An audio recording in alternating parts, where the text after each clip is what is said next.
Allez, bonjour la famille. Deuxième vidéo qui s'adresse plus particulièrement aux débutants. On va s'intéresser plus particulièrement au combat. Avant ça, j'ai juste oublié de dire dans ma première vidéo que dans les choses à faire tous les jours, bah, il y a l'hôtel du Dieu Rouge.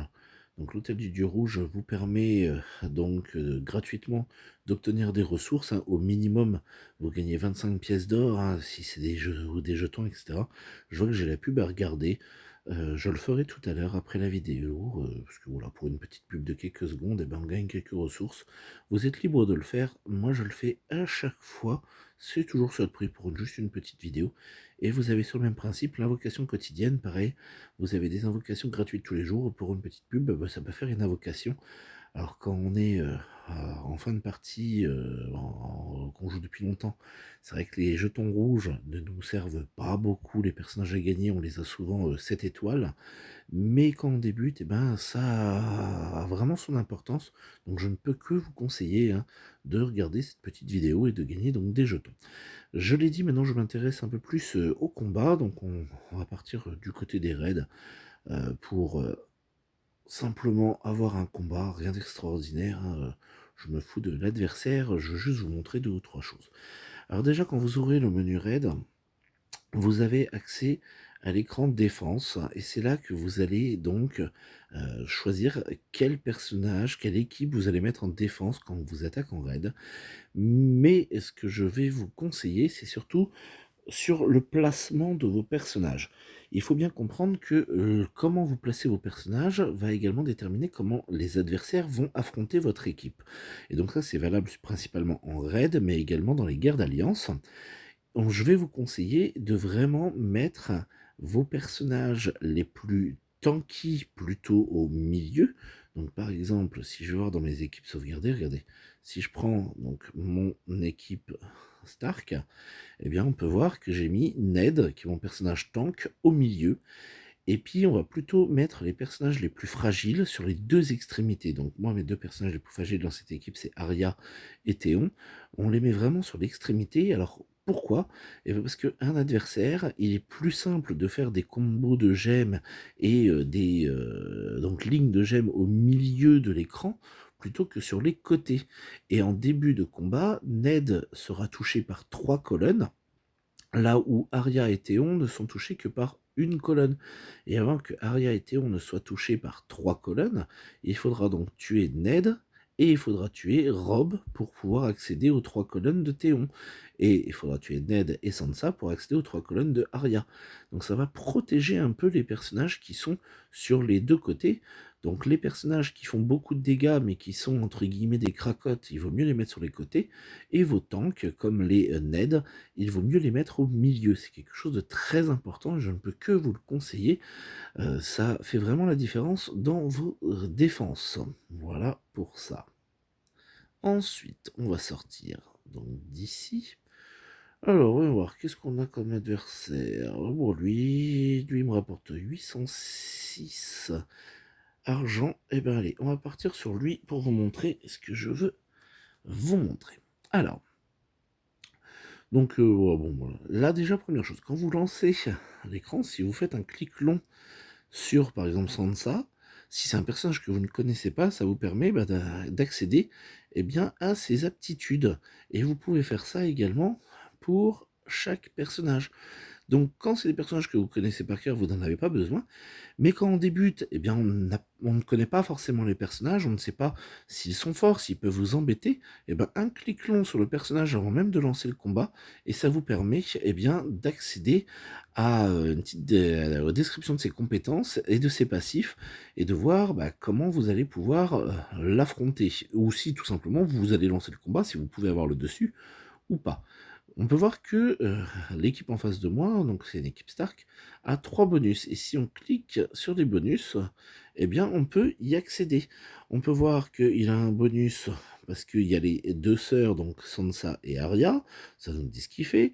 On a le bonus de leader de Ned, et on a son bonus de faction, parce que il a 5 Stark. Alors, je rappelle que le bonus de faction, maintenant il suffit d'en avoir 3, mais bon, lui il en a 5. On peut voir qu'il n'y a pas de combat et on peut voir mes bonus à moi. Donc voilà, moi j'ai également 3 bonus. J'ai un bonus de leader, un bonus de faction Lannister et un bonus de faction Baratheon, pardon. Parce que voilà, c'est une équipe qui est double faction grâce à mon Joffrey qui a la chance d'être Lannister et Baratheon. Donc ce qui me permet d'avoir 2 bonus de faction. Voilà. Sur cet écran-là, c'est tout ce que je voulais vous montrer.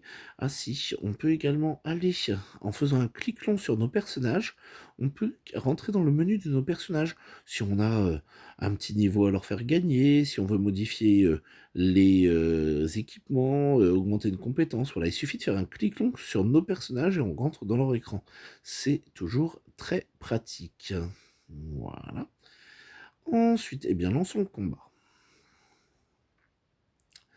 Donc, une chose importante dans les combats, s'il veut bien se lancer, voilà, c'est les dégâts que vous allez infliger. Donc par rapport aux dégâts de gemmes, là on peut voir que j'ai une équipe qu'on appelle arc-en-ciel. J'ai un personnage violet, un vert, un rouge, un jaune et un jaune. Donc, un bleu et un jaune. Donc, si je fais des dégâts de n'importe quelle gemme, je vais faire des dégâts à mes adversaires en face. Mais imaginons que je n'ai pas de personnage rouge, que j'ai 2 personnages bleus. Eh bien, si j'associe des gemmes rouges, je ne fais presque pas de dégâts. Par contre, quand je vais associer des gemmes bleues, eh bien, je vais faire des dégâts de mes 2 personnages bleus réunis. Donc mes gemmes bleues vont faire beaucoup plus de dégâts, les rouges n'en feront aucun. Ou presque. Voilà, donc ça c'est déjà quelque chose à prendre en compte. Dans le coin en haut à gauche, vous avez également, eh bien, ici, les petites règles de puissance, et ça c'est vraiment à prendre en compte. Donc les personnages bleus ou les gemmes bleues font plus de dégâts aux personnages rouges, qui eux-mêmes font plus de dégâts aux personnages verts, qui eux-mêmes font plus de dégâts aux personnages bleus. Donc ça c'est très important parce que ça permet de multiplier les dégâts par 200. Par contre, l'inverse est vrai aussi.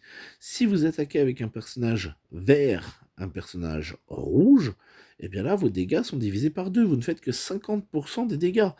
Et pareil, si vous avec un rouge vous attaquez un bleu et avec un bleu vous attaquez un vert, eh bien ce n'est que 50% des dégâts.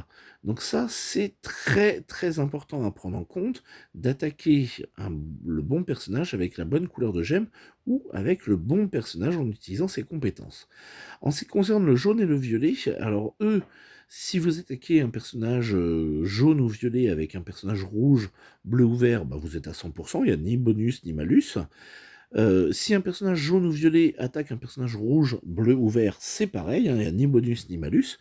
Par contre, entre eux deux, eh bien, ils se font donc 200% de dégâts. Donc le jaune fait 200% de dégâts au violet, le violet fait 200% de dégâts au jaune.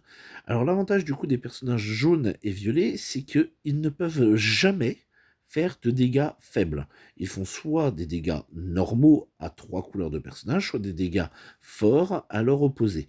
Mais ils ne sont jamais en dégâts faibles, c'est pas possible. Euh, c'est l'avantage des jaunes et des violets. Voilà. Donc ça, c'est vraiment à connaître par cœur. Ensuite, on peut voir que à côté de mes adversaires, ils ont leur barre de vie, et puis on va avoir un petit 3, un petit 2. Ça nous permet de savoir quand les personnages vont attaquer. On va faire un tour, et je vais vous le montrer. Donc là, je fais un petit truc. Voilà, on peut voir que à côté du petit 2, ou à côté du petit 3, etc., eh bien, il y a une jauge qui se remplit. Et quand elle se remplit, eh bien, ils vont déclencher leur attaque spéciale.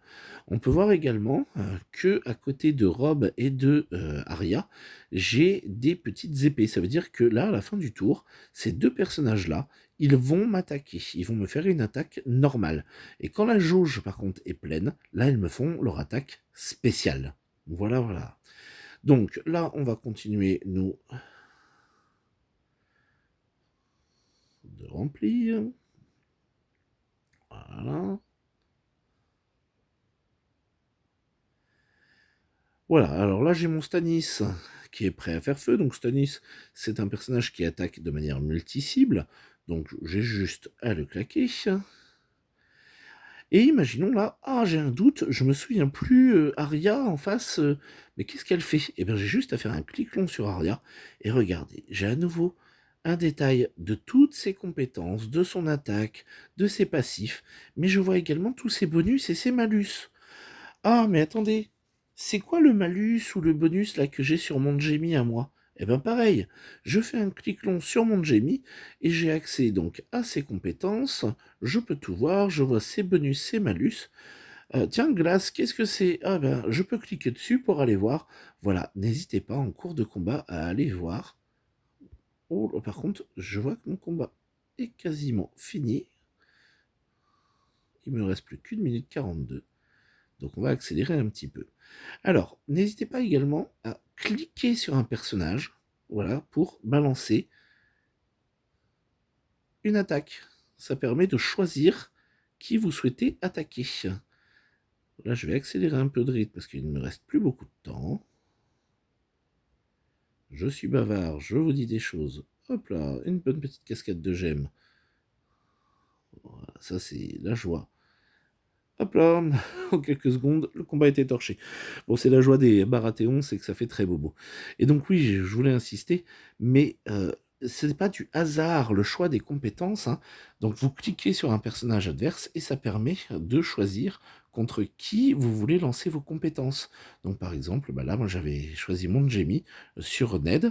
Pourquoi? Bah parce que c'est un personnage vert sur un personnage bleu. Il va donc faire 2 fois plus de dégâts, ce que j'ai expliqué tout à l'heure.